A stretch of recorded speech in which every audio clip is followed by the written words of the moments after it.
in this empty awareness,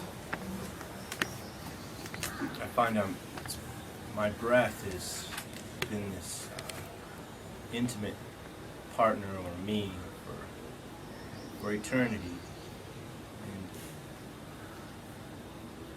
when I'm in that emptiness, I find that expansion fully. I'm able to be what I can experience until I realize I'm that, and I'm no longer that. For instance, if I'm empty and it rains, I can experience all the rains for what it is in that moment, because I have no memory of it and no attachments to it. And at that moment when I recognize that, it's that recognition that all of a sudden I realize I'm not that anymore. And it's this constant arrival of this fullness that returns me to the emptiness the moment I recognize it. So am I also that fullness? Am I also that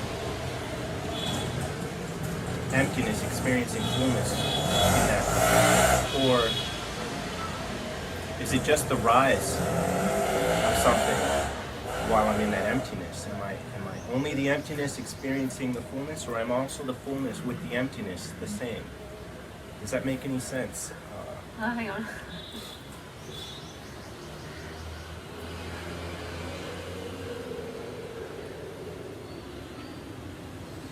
No, I'm not too sure of your question. Am I everything also? Yeah. Only through the recognition of the emptiness? Yeah. Because everything arises inside of you. Inside of that what you. And it's your both. You're the emptiness. Goes on infinity. And inside that emptiness, everything is arising. And to stay everything, I have to acknowledge that I am nothing. I have to return to this state of emptiness in order to be everything. Otherwise, I'm lost if I don't return to emptiness. If I don't return to this eternal nothingness, I'm in a state of ego or a state of attachment.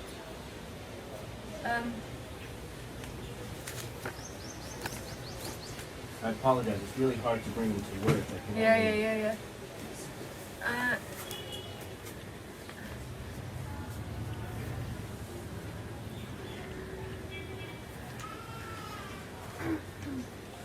Yeah. But it's not an intellectual returning. I'm sure you're not meaning that. Like, it's not somebody returning to that nothingness. It's just that that's what happens. And you live at both simultaneously. Like, the absolute emptiness but fullness. But not somebody doing that as an intellectual idea, but I don't get the sense that's what you meant. No, not at all. And the reason why I mention it is when I run into other beings, even through many meditations and awarenesses, I find the emptiness in the person. Yeah. But I'm sad sometimes because I feel like the fullness is almost taken from the experience. When in reality, I want to be here completely holy with this being. Yeah. So it does, in some way, because you're no longer relating to stories, in some way it does take away from the relationship you have with people, because you're not relating to them through stories or through their stories or who they think they are. You're relating to them as emptiness. So to the other person it might not be so interesting or fun meeting someone that's only relating to them as emptiness. But there's nothing wrong with stories, but here what happens is a lack of interest in them. So if someone starts talking too much about their story, my attention naturally just goes to looking in a different direction. It might seem a bit rude, but it's just that the interest just isn't there anymore. So in relationships, there can be, even here, sadness, like when you're around your family or your mum, because you can see that they want more from the situation, but that just the energy just doesn't go there anymore, because you're not relating to a person anymore. Well, you are relating to a person, but you're not relating to the story of who everyone thinks they are. You're just relating to an emptiness that's expressing itself now, to who and what they are now.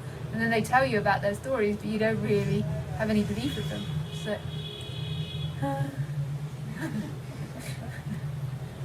Is that emptiness that you're offering them also, it's unconditional. Yeah. It is of a deeper love, I think. it's deep, it's pure love. Right. Whether or not they see that, though, is a different matter. To them, it might be seen as the opposite.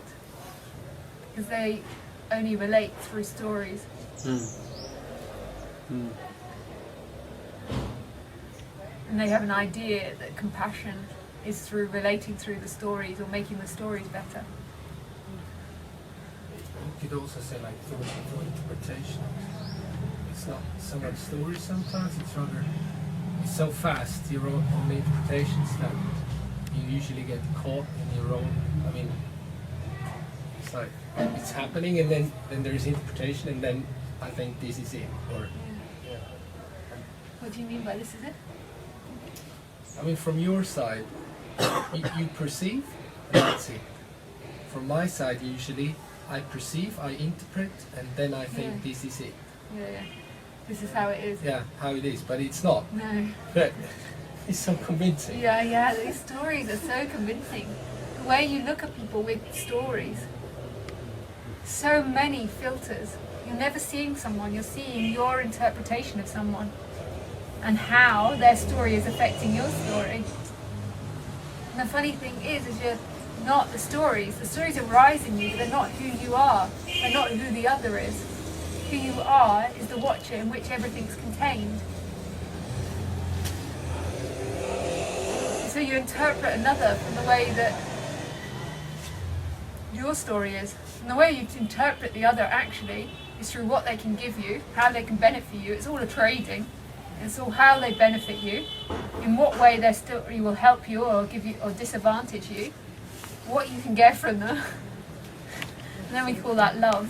And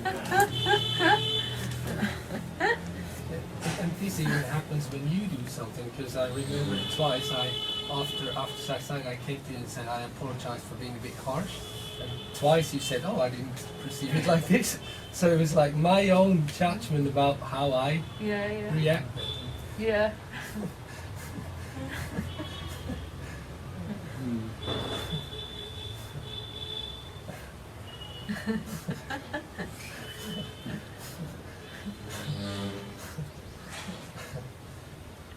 That's quite revealing.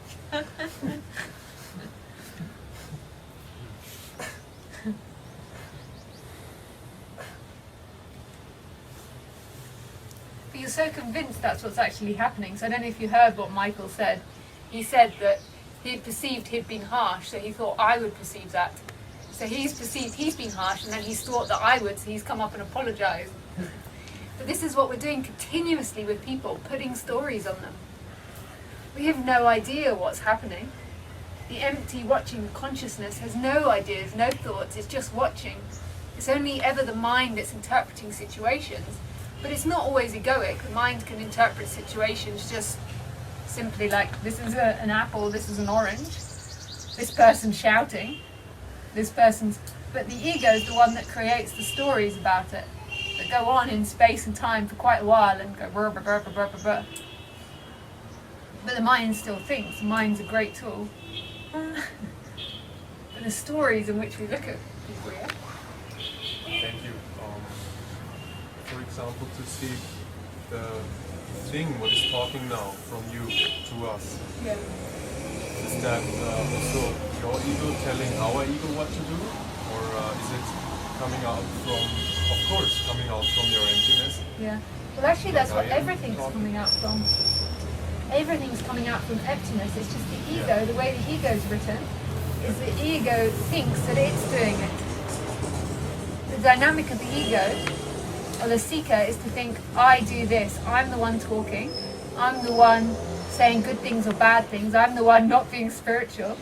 But that's also coming out of emptiness. And that's the play, how emptiness creates the impression of separation and individual free will. But there's never individual free will. It's all God. It's all life. And here, it's just the falling away of that dynamic and that belief that there's a separate self here doing. And that's all that's fallen away here, is the belief that there is a separate person here existing, and that there are separate people out there. And when that falls away, it's seen that you're absolute emptiness in which everything arises in. But none of it is more you. So the thoughts and the feelings are no more you than anything out there. They're just objects arising in you. And you are nothing. No thing. Like and yet, at the same time, you're everything because it's inside of you.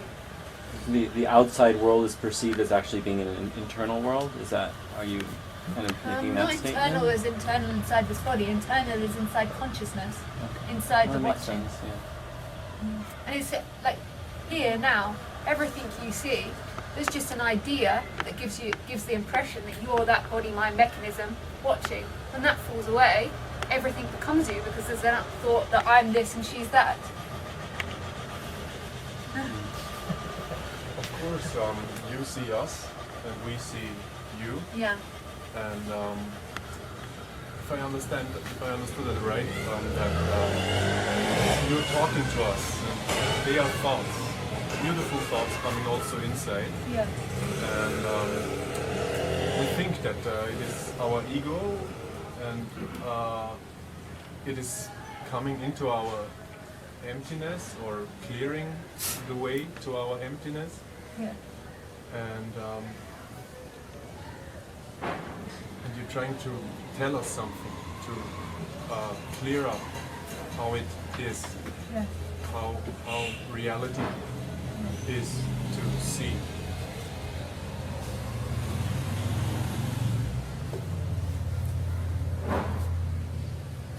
But that's actually not what's happening. That's what it appears like. What's actually happening is this is life's dream, and this is consciousness talking to consciousness. And in that dream, this body-mind mechanism can't liberate that body-mind mechanism through these words. It can just be that consciousness decides to stop dreaming separation there. But consciousness dreams in cause and effect and apparent time and space, and very logically. So it dreams up a teacher to enlighten the student, but it's never a teacher and it's never a student, it's all consciousness. And consciousness liberates you, not the teacher, because consciousness wants to experience liberation. And here, there's no beliefs or thoughts that I can liberate them, because there's no I here and there's no I there. There's just consciousness expressing itself in different forms, and then the body-mind mechanism goes, but why would you do that? Because but there's no one here doing this. This is just speaking happening. Exactly the same as how it's happening there, but there's just a belief that you're doing it. Maybe not all the time, maybe just some of the time. Sometimes maybe there's just experience happening. And it's happening to everyone that there's just experience happening. And then the ego just comes in every so often and claims it. So you're walking here, walking over the road, you see a cow, you see the trees, and there's not even a sense you're walking, the legs are just doing. There's just watching, perceiving of it. Then you get here, and the mind goes, oh yes, I've walked myself here, or I've got myself here. But really what was happening, there was just experiencing, just moving, and there wasn't an ego in there going left, right, left, right, left, right, turn, cow, tree. It was just experiencing. And then when you actually get here, the mind's like, I definitely chose to come here. I made a right decision in choosing coming here, or a wrong decision, whatever pops up. And that's the way that life and consciousness paints in a separate self and gives the illusion that there's somebody there through the idea of free will. The idea that there is somebody there that can choose. And then it creates all these thoughts and these dynamics, thinking about the past and the future, how it can choose in the future, how it can get in the future, how it can avoid things that have happened in the past. And that compulsive, repetitive thinking in the absolute nothingness, because when you shut your eyes there's nothingness, and that compulsive, repetitive thinking gives the impression of somebody existing in space and time. But when that falls away just for a second, then you shut your eyes, and even the idea I am this body falls away, there's nothing there. There's sensation, but if there's not I am this body, it's sensation happening in absolute emptiness. And And the same is when the eye is open. If there's not the thought, I'm this body, and you are other separate cells sitting there, there's just watching happening. And there's no separation from anything. You're the empty space in which everything's arising. It's sometimes easier at first to do it with the eyes shut though.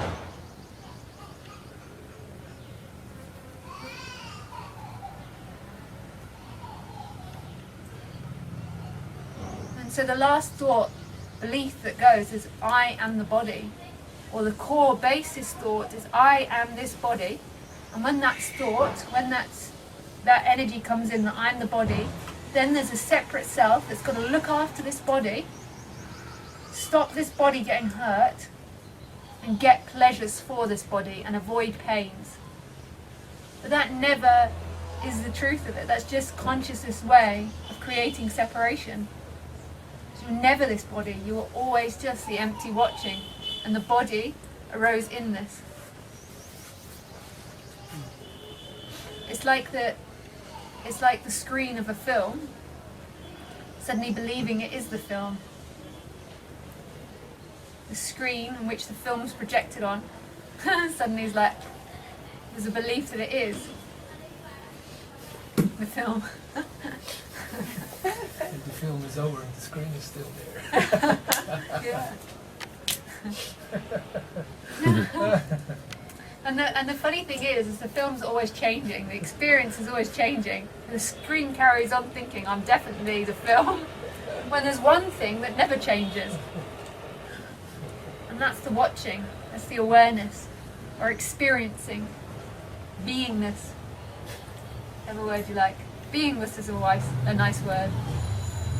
Because awareness gives the impression of someone being aware.